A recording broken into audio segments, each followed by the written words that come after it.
Jeigu praėjusiam etape Bosnijoje ir Juodkalnijoje ištisai buvo rūpestis apie tai, kad nebūtų sniego, tai čia Kroatijai, kad būtų mažiau akmenų ir pavėsio. Nes nesvarbu, kur viršukalnė akmenės, dulkės ir karšta labai. Projektas Europos vertikalė bekelė tęsiasi. Su Karin ir Tobijas važiuojame antrą etapą iš eilės. Ką tik pravažiavome Juodkalniją ir Bosniją, o dabar jau riedame Kroatijoje. Kroatijoje yra gausybė salų.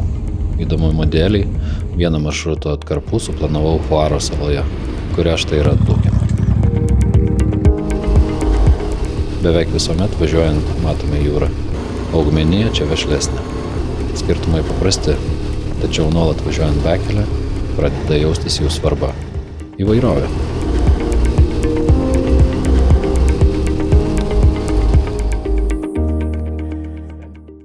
Tiek Juodkalnijos, Bosnijos, tiek Kroatijos etapai nėra iš paprastųjų dangos prasme, tačiau keliaujant ride and train principu, važiuoji ir mokaisi, vairavimo bekelio įgūdis auga labai greitai, o pagalba visuomet šalia. Kai dalyvis pajaučia realų tobulėjimą, kai baimės stačiose įkalnėse, nuokalnėse nebelieka, randasi tempas ir atsipalaidavimas. Tuomet kelionė atsiskleidinėja dar ryškesniomis spalvomis.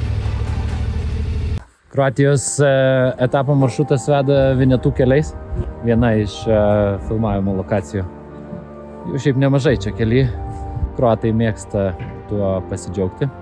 Turistiniai objektai, vienas iš jų kalnuose.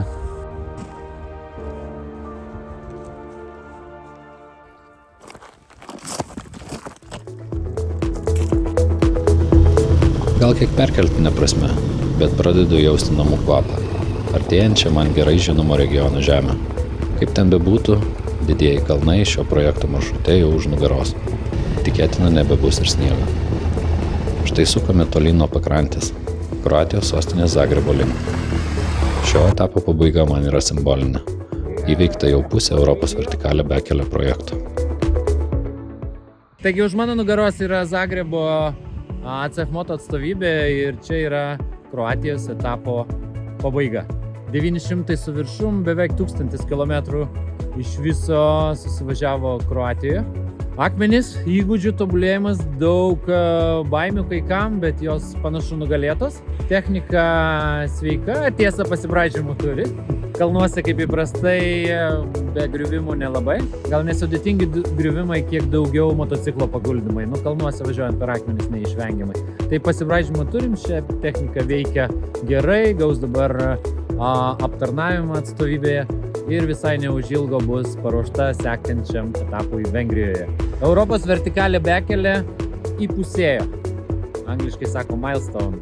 Svarbi dalis, pusė etapo suvažiuota. 4 etapai Graikija, Albanija, Juodkalnija, Bosnija ir dabar Kroatija jau už nugaros. Jau visai neužilgo leisiuosi į kelią sekančiam etape Vengrija. Iki greito!